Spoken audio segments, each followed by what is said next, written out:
And one of the comments I've been getting a lot, even on the few things that I've posted, is people saying, "Oh my God, like this is the most actionable video I've seen." It's like, right, this is how you get your first 100 customers. Do this exact thing. This is how we did it, right?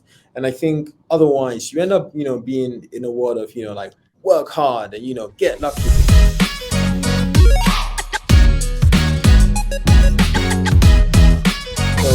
Timothy Armoo, I was the founder of a company called Fanbytes, which was an influencer marketing business. I started it when I was 21 in university, and then we, in 5 years, grew it to 70 people, and we just sold it for tens of millions.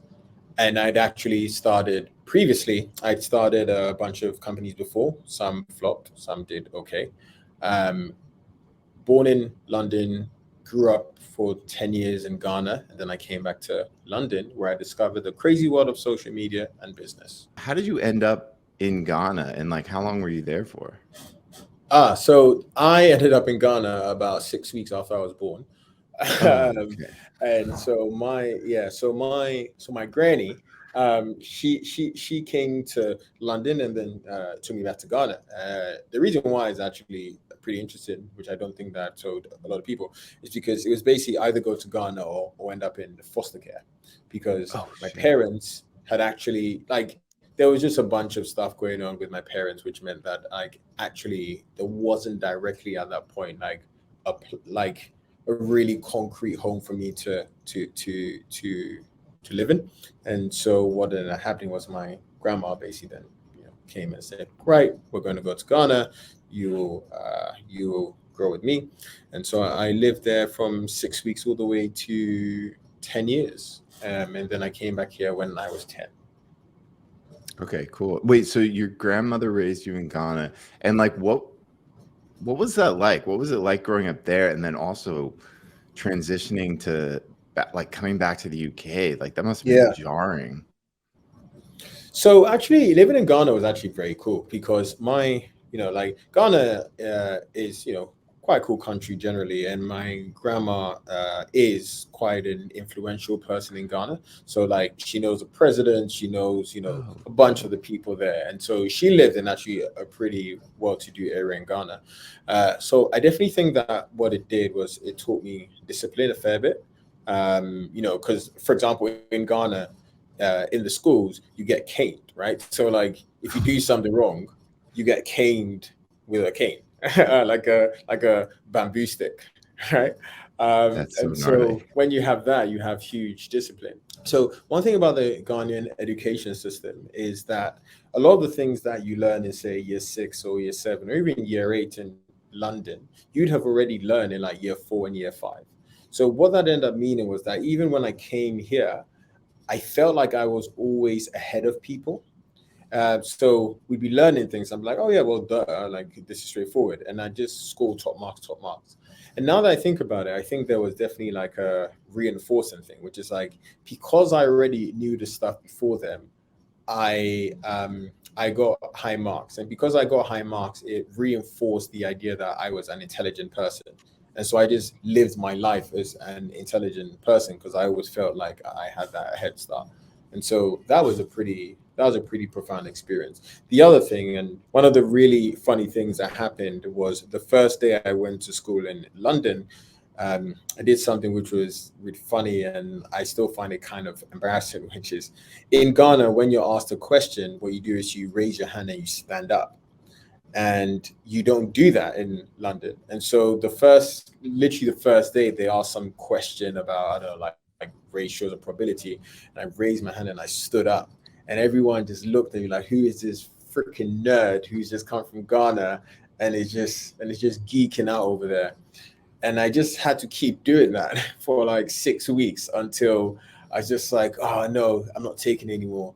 And so the teacher then asked a question, and I raised my hand, and I didn't stand up.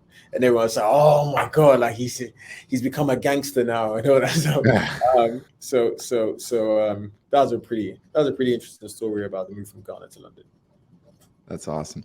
One thing, this is a bit of a tangent maybe, but like I was just reading, have you read Shoe Dog? I The have, story yeah, film. yeah. Like I'm like about 2/3 of the way through it, but like the thing that like jumped out to me, and I feel like it's such a like a common thing when you read about entrepreneurs, it's sort of like transition where you like move to this new space and you were like almost like learning and observing like just slight tweaks in like culture and stuff. Did that inform you becoming an entrepreneur in any way, do you think? Yeah, so I think the idea of being an outsider and almost being far removed from people, so I could almost think about myself as like a Sims character. It was like, okay, so I'm here, I need to go here, therefore I walk here. So I was almost able to like look at myself objectively. That really helped me because I think there were two moments of transition, right? Like going from Ghana to London was a transition, but then also going from a state school, which I was in a state school from pretty much like state education from 11 to 16, and then I got a scholarship to a boarding school where like between 16 to 18, and that was also a very profound moment for me. Like that's when I met like really intelligent people, like geniuses. And that's also when I met people who had like money, right? Because before I went to boarding school, I generally thought there were like two outcomes. Basically, you were either poor or you were Elon Musk. It was like there was no in between because I didn't have any awareness or context of like money or wealth. It was like I didn't know anyone who had money because my family didn't have money, and I'd read about these people and go like, "Oh my god, like this guy's so rich," etc. And so yes, like even there in boarding school, I had a bit of like an outsider thing, which was almost like, "Oh, like you guys are, you guys are privileged, or you guys are blah blah," which isn't true at all. Now I've come to realize, but I think that definitely helped me to almost like get a get a better sense of what I can do to compete in the world. That's awesome. And like, what do you think was the biggest takeaway from like being exposed to that wealth and that different like Yeah. layer of society? So I think one of the major things, and this is a story that I've told before, which is one day, so in boarding school, every 3 weeks you get to go back home just to hang out for a bit and come back. And I remember one day when I was waiting to, go back home, packing my bags, I then heard this like whirring sound going on. I thought, oh, what's going on? And it turned out that there was a helicopter which was about to pick up a kid, and it just was in the middle of the rugby rugby field. And I was just like, the heck just happened? And I saw this kid, Jonathan Imo, just like walk in, get picked up in the helicopter, and then just go. And I just thought, Jesus Christ, like his dad, I don't know who his dad is, I don't know whatever, or his mom, I don't know who they are, but they have enough money for a helicopter. Like they're not Elon Musk, they're not Richard Branson. So it exposed me to this idea of like, actually, it is possible, there is a layer of wealth which is not like billionaire status, but it's actually, like the status underneath. So it kind of exposed me to that. The other thing is also that with Christ Hospital, there were legit geniuses there. Like there was a guy there called Luke Stevens. Luke Stevens was super interesting because when he was like 16, or I guess no, when he was 15, he had actually finished further math A level. So for your audience, that's basically like kind of degree level maths, and he'd finished it at 15. And I was just like, you are a genius. And there were several other people like that. And the moment that I came to realize that, all these guys were actually just from a raw IQ perspective, they were more intelligent than me. I then basically said, I need to play in a game that I can win because I can't win the intelligence game. So then that almost like really forced me to then go deep on the business game because I thought, well, that's a game that I can win. Like that's something that I generally have a predisposition to. And so those were two ways in which going to boarding school really changed my mindset. And so how did you know you had a predisposition to business? Like what was your first sort of like foray into Yeah. business? So I started a company at 14. That was my first business. It was called Alpha Tutoring. It was just a tutoring business in which I tutored people maths. But then people started to come to me for like biology, chemistry, physics, and all that stuff, which I wasn't the best at. So what I ended up doing is I'd end up going to the teachers and I'd end up asking them like, hey, in the last exam that you did, in the last test that you did, who scored the highest? And then I'd just go to those people there and just say, hey, like, do you want to make some money? Because I was charging like 15, 20 pounds an hour, which is very cheap for tutoring.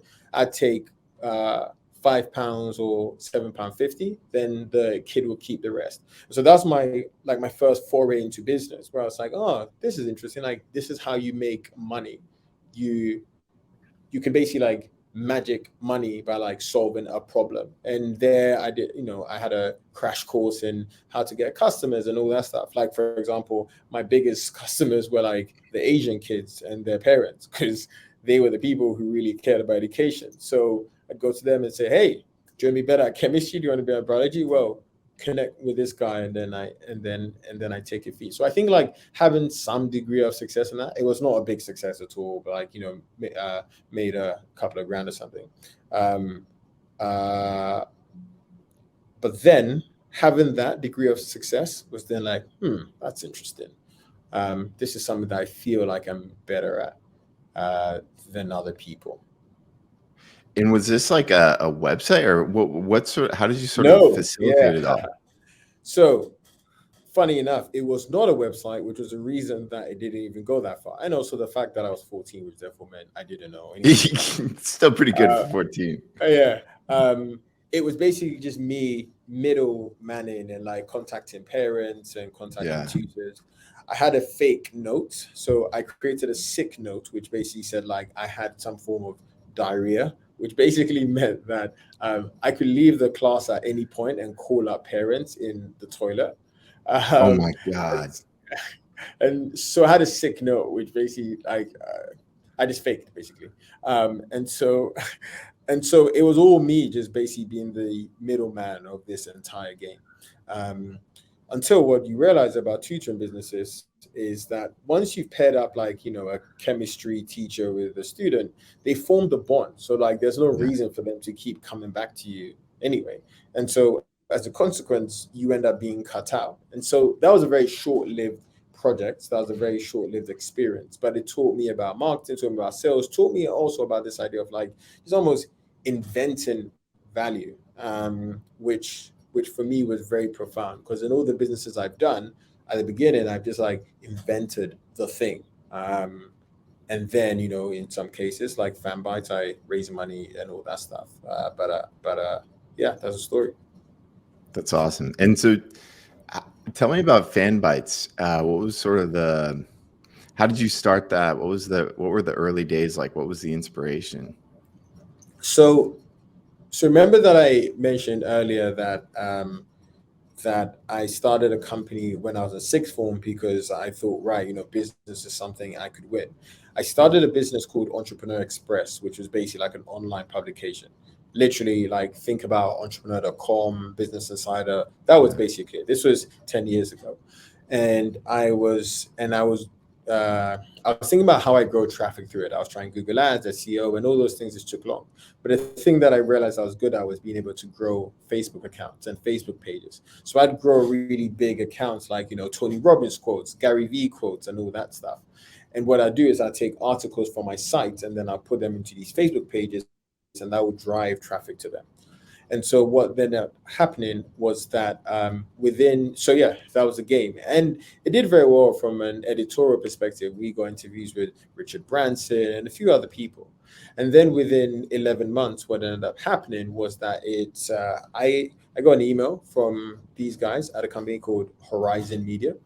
They're currently an agency, but But yeah, they're beforehand big they were here. like, yeah, exactly. So beforehand, their whole thing was uh, to basically build like a media house where they own very niche Okay. publications like food, gardening, business, etc.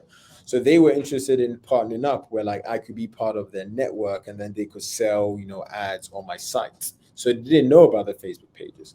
And then they said, hey, be good to get some context, send over some stats. So I then sent over, the stats of my site. But I also said, oh, and also like I own all these different pages and I have this network of all these pages. And that was just me just saying, hey, like this is what I've got. And then what ended up happening was we get on the call, and this was when Skype was a thing. So we get on the Skype call. It's a Friday, 2 a.m. And they say, hey, so rather than partnering up, I was figuring like, why don't we just buy you? And I was just like, what the heck just happened? I was like, I'm a 17-year-old kid living on like a fourth floor council estate, like a fourth floor, in the projects, right? And someone's been like, yeah, so why don't we just buy you? I'm like, what? Yeah, sounds cool. Yeah, and so basically what ended up happening was I ended up selling Entrepreneur Express to Horizon Media. Now, how does that feed in with Fanbytes? It was then that I realized that the thing they were buying wasn't a blog; it was like the social communities, and it was like that was the thing they were buying. And so that had me thinking of like, what if there's a way in which I could build up networks of these, etc. So I just kind of tossed that idea around in my head for a while. I realized the whole thing around, brands wanted to reach Gen Z as well, because I was part of Gen Z. I was 21 then.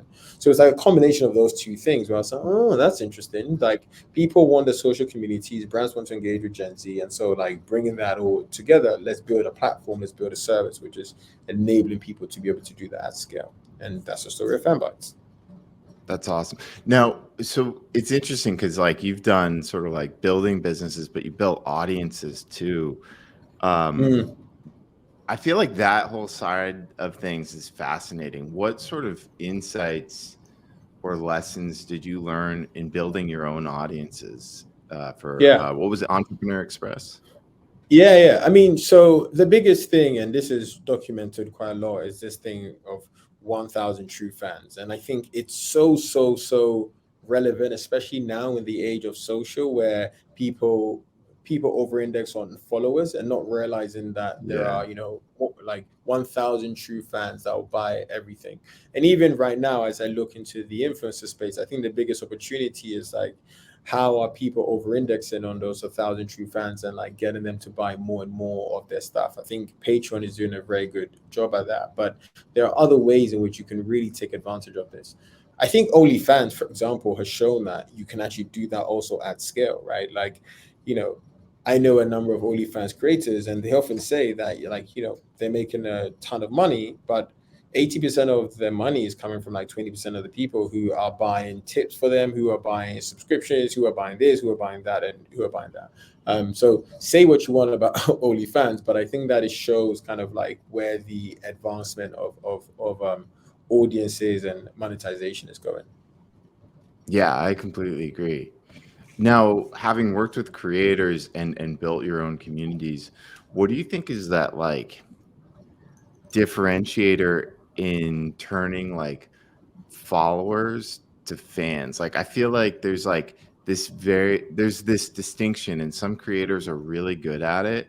Yeah. And it's like a whole separate skill set than being able to garner attention. What do you think that is? So I think there's a number of things that like creators can learn from cult leaders, right? I love that. Like people who've built, cults around a certain ideology. And there's a couple of things. I think one is, for example, they stand for something where it's kind of like an us versus them. People who are able to do that in their content do very well. And additionally, those who are able to almost lift the veil on their otherwise idealized life. So what I mean by that is when you have a lot of followers, typically it's because, you've put out something out into the ether, into the content, and you go, right, you know, this is someone that I would like to be like, right? But the moment that your content moves into being a bit more raw and personal, I think that's when it moves from like, this is someone that I'd like to be like, to rather like, this is someone that I am like. And from the moment that you have that transition, that's when it feels like the person is truly your friend. I mean, someone who's done a good job of this is Emma Chamberlain, right, with her coffee brand. Like she's done pretty well of almost, if you look at the type of content she puts out, like it's not particularly inventive. It's just very much like this is my best friend style content. And that's the reason why she can start a coffee brand which does insanely well. Um, if you look at some of the other content creators, not even on YouTube, on TikTok, etc., um, they have very much a kind of us versus them thing, which could be in just like the way they produce their content, or they have some kind of like enemy, which is almost like, I don't know, like the big bad corporate world or the 9 to 5 world. Like everyone kind of invents some kind of enemy, which therefore gives you a sense that we're all in this together. And I think like that's the transition that people go from when they're going from followers to fans. I think that's so well articulated. And the like that side of like the sharing your personality side, it's like that piece is like something. So we were texting about like, you're starting TikTok. I've been doing TikTok for a while. Like it's like, as an introvert, it's like incredibly hard just to do TikTok anyways. Mm. Like I will like procrastinate for hours to like film. It's like I have it, and it's just like I will come up with any reason to not get in front of the camera. So like 99% of the time it's like I'm filming at night before I go to bed because I'm just like, I can't fucking do it. I can't fucking do it. Yeah, And yeah. then so now I'm like trying to transition, like, okay, like I sort of have a rhythm with content. It's still Mm. hard, but it's almost like working out, where it's like, you start to like chip away. It's like, all right, how do I add more weight on? And now it's Yeah, like, I know rationally that the key is like develop that emotional connection and sharing a window into my own life. And it's the hardest fucking thing to do. It is like yeah, so hard. Yeah. yeah. Yeah, I think the reason why it's hard is because you think that you can't control the outcome. So if you knew you could create content and every single person would love it, you would just create content every single time, because it's just like, well, I know every single person will love it. But because like you can't figure out, okay, is this gonna bomb? Is this gonna get the views? Am I gonna look silly? Are people gonna think that, the thing I'm saying is stupid? Da, da, da. I think that's the barrier that people go through, which is like almost inventing a set of things that could potentially happen and then having that stop them. Dude, that's really well put. That is like such a perfect TikTok, I feel like because it's so true. It's like they've done like those psychological studies where people would rather sit in like an uncomfortable situation but know the outcome for certain Yeah, versus like yeah, uncertainty. So even if you're in like a bad position, people will pick that over uncertainty, which is like yeah. that's the struggle as like a creator. Now, how are you liking TikTok so far? So you just started an account. Yeah, so I started the account because I thought, I wanted to be part of the kind of what I call the TikTok revolution.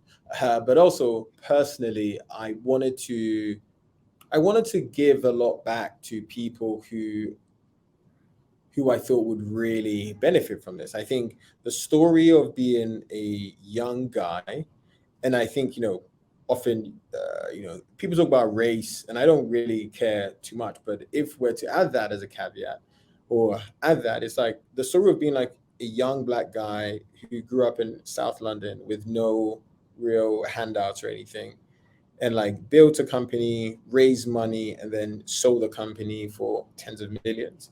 It's like that's the story I would have wanted to know if I was 19. And like that's the person I would have wanted to look up to, or at least learn from, who didn't make it in like sports or Yeah. music or entertainment. So a part of that, if even if you look at the TikTok, it's not stylized. It's just like, right, cool. So this is what I learned about this thing, and this is how you should do it. All right, cool. See ya.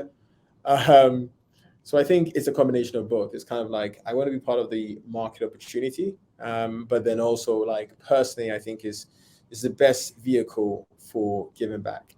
And then probably the third thing is I understand the optionality that an audience gives you, and Yeah. I want to be part of that.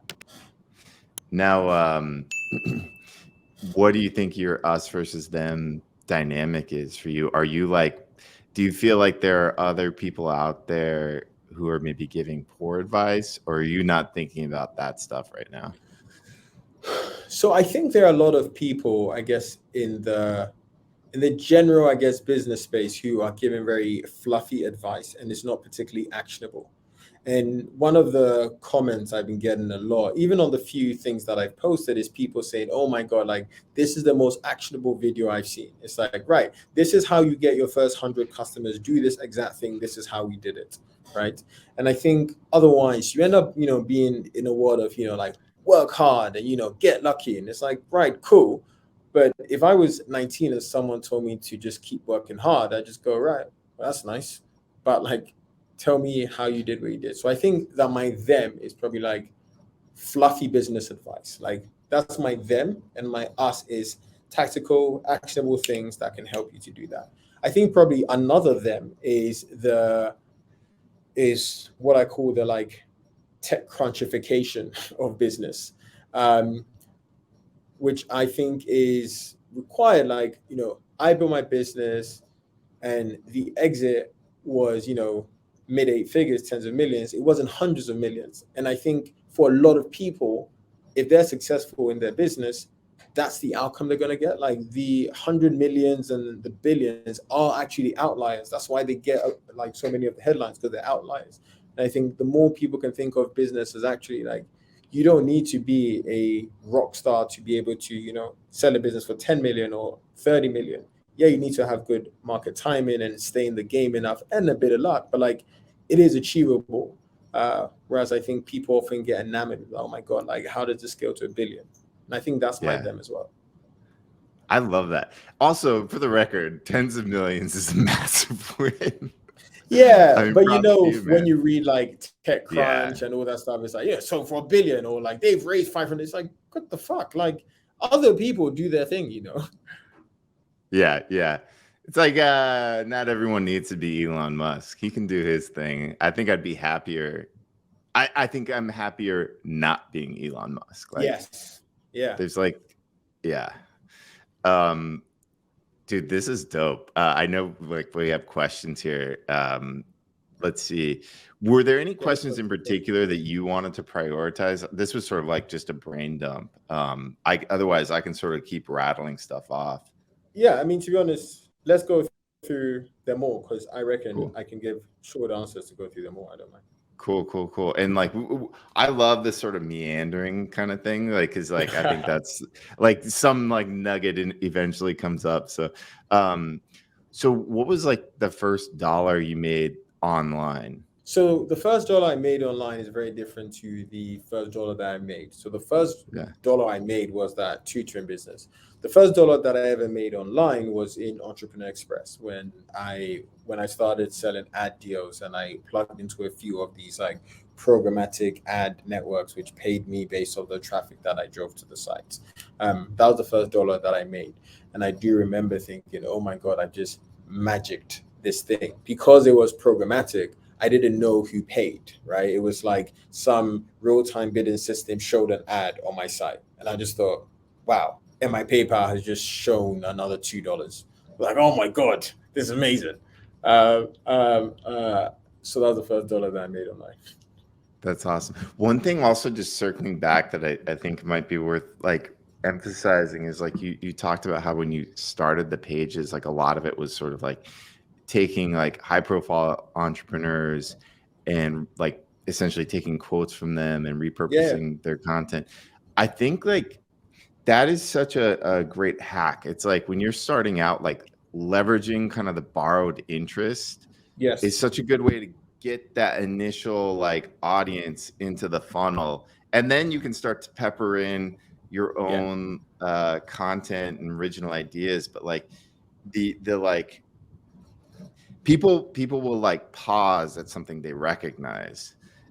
If it's like you're a total stranger just spouting out like business advice or whatever, it's much harder to get them to take that split second and not just keep swiping or scrolling or whatever. One thing that took me a long time to learn is that like there's expensive money to be paid. Like sometimes it's like not worth taking on a project.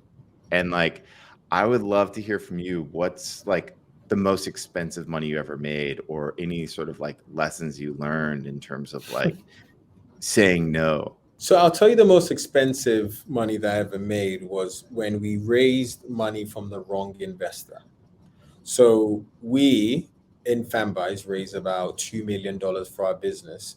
And I remember there was a specific investor who I went to meet, and he just came across as, very obnoxious. But I thought, hey, he's just that type of guy, etc. And then we took on his money, and it wasn't even a lot. It was like 10, 15 grand or something. In the grand scheme of things, that's not a lot.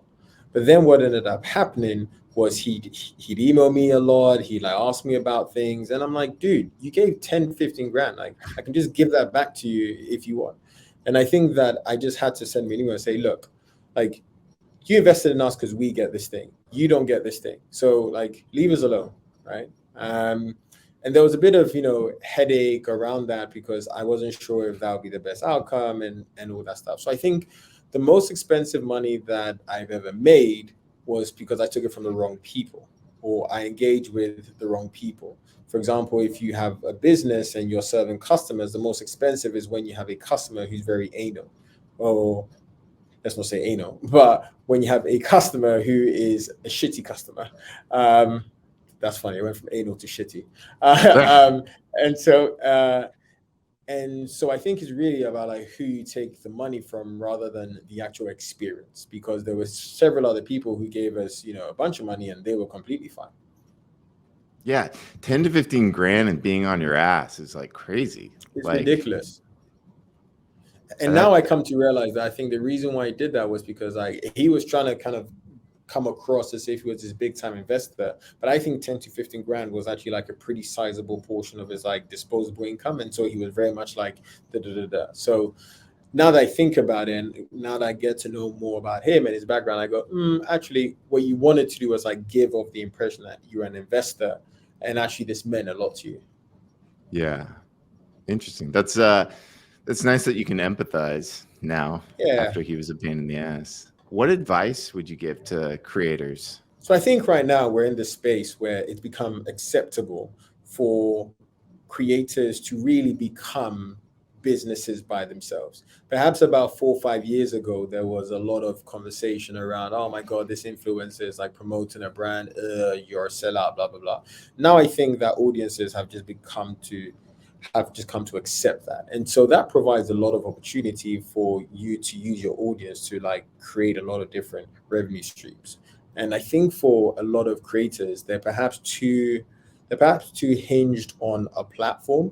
And the best thing you can do is two things. You can own your own audience. That means getting emails and phone numbers. And then the second thing you can do is build a lot of like revenue optionality into your business, because over a long enough time, probably in the next 5 years, brand revenue, in fact, I put it in the next probably like 3-4 years, brand revenue is going to become increasingly less and less as influencer and creator marketing becomes like part of the overall marketing plan. And you would therefore need to be able to go direct to consumer at some point. Yeah, it's interesting. I feel like the savviest creators I know, it's like, 10 plus years ago, it was like the amount of revenue that was coming from brands, it was like 95%. Like maybe they had like a little merch or something.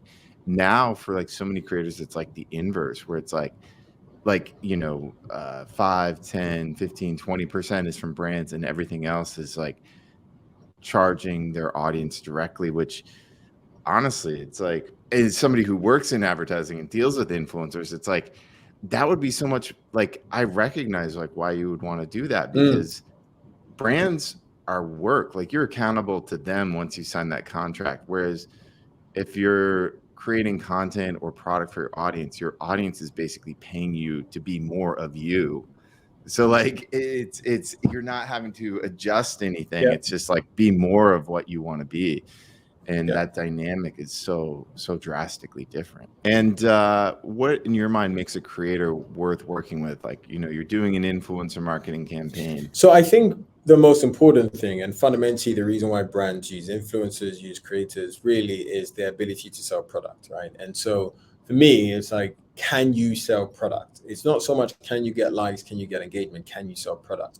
And this goes back to the thing that I talk about, which is really for a creator, you want to be able to cultivate your 1,000 true fans who you know you can bet on to do whatever action that you want. Even myself, as someone who creates a lot of stuff on, LinkedIn and Instagram, etc., I have a group of probably like 150 people who I know if I literally brought out a merch line right now, they will buy it.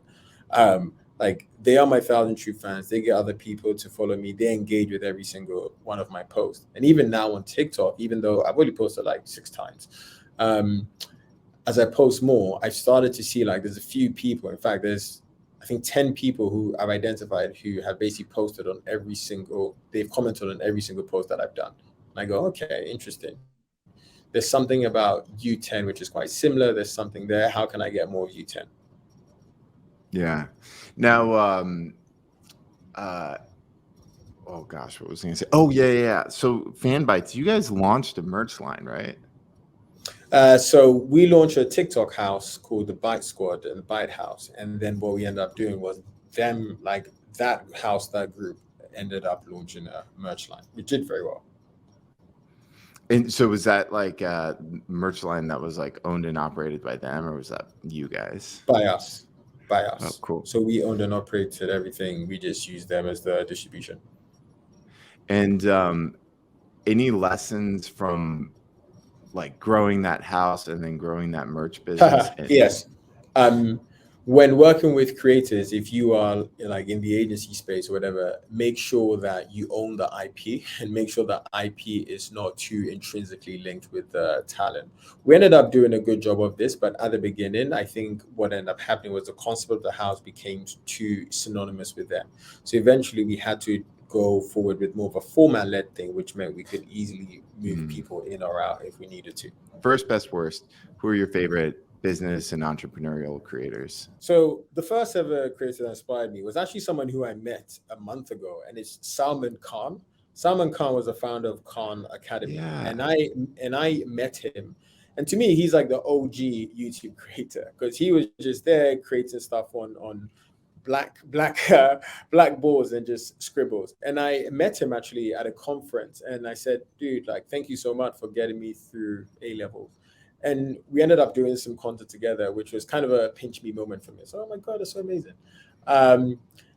The best creator that I've actually seen is actually not so much an individual. It's a type of format, and it's called Modern MBA. And what it does is that it like breaks down specific concepts about business, about individuals, about people in a very fun and lighthearted way. And I really like the way that he takes like dense topics and makes them pretty lighthearted. The worst creators for me are those who just look in the camera and just talk. I feel like right now, especially with like YouTube and Instagram and all these things, they become the new form of TV. And you wouldn't watch TV where someone just looks at the screen and just like talks about their day. I'm not a big fan of that. Maybe it's my general personality.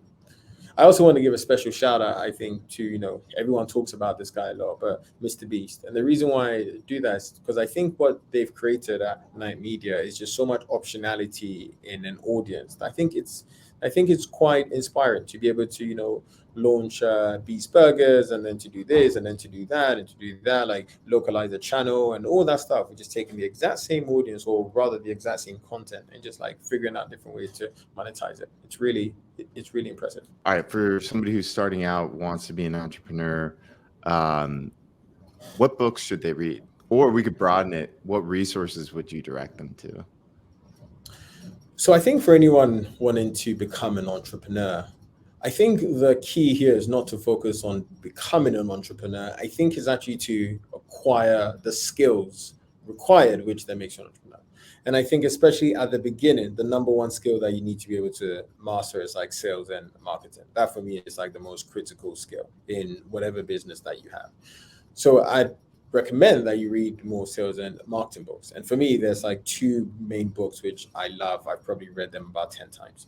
One of them is Traffic Secrets by a guy called Russell Brunson. He was the founder of ClickFunnels. I think it's an incredible book, just understanding marketing and just the way you should maneuver when you're trying to get people to go from point A to point B, which fundamentally is what marketing is all about. And then the final one, or the second one, is The Ultimate Sales Machine. It's written by a guy called Chet Holmes. I think he was a person who basically led all the magazine sales for Charlie Munger, had a like portfolio of magazines. And the way he just systemized sales and made it such a great thing, where like he brought in people to him, and he used competitive tension and all that stuff. Those two books for me, one on marketing, one on sales, are the books that I recommend for all aspiring entrepreneurs, because rather than thinking about becoming the entrepreneur and the big business and all that stuff, actually focusing on like the skills that you need to go from like 0 to 1 is probably the most important thing. That's awesome. I know we're running out of time. Any big parting thoughts, something we didn't cover that you want to share? Follow me on TikTok. But yeah. Where can people find you? So I think, especially with aspiring entrepreneurs or aspiring content creators, it's very important to know that when you look at, I guess, end destinations, like the end goal of the business or the big business or the big creator, it's important to know like they just didn't go from 0 to being there. And so it's very important to understand that, like, yes, it's good to have that person in the background or that company in the background, but it's baby steps that you take to get there, and just like focus on the inputs. Because if all you do is focus on the output, you get disappointed, you get stressed, you get distressed. You focus on the inputs, which is, the reps that you have to do every day, which is the content that you have to put out, the sales calls that you have to do, all the things that you can control. Over a long enough time span, you will go, oh my God, I can't believe that I'm here. At Fanbytes, we started the company when I was in university at 21. And I remember at the end of 2021, early 2022, looking and thinking, oh my God, this company has 70 people in this. And look at all these brands that we're working with. And it was just because we just kept doing the reps. Yeah, we kept failing, but we kept doing the reps, and we just kept doing it and doing it and doing it. And I think that is a very important kind of taking a long-term view on the game of business is something which I think in this new world of social media and get rich quick, people are forgetting. Awesome. And I know you got to bounce to a meeting. Where do you want people, how can people find you online? Where should they follow you? You should all follow me on TikTok now, because now on TikTok, I just post a bunch of interesting business advice and business thoughts around everything I've learned from growing, scaling, and selling a business in the tens of millions at 27. I think there's a lot of actionable stuff and stuff which I wish that I had learned when I was 19. Awesome. And your LinkedIn and is amazing as well. I got to give that a shout out. Yeah. Well, dude, thank you so much. This was a lot of fun. Cool. All right. Awesome. Cheers, man. Thanks, man. Peace. Bye. Bye.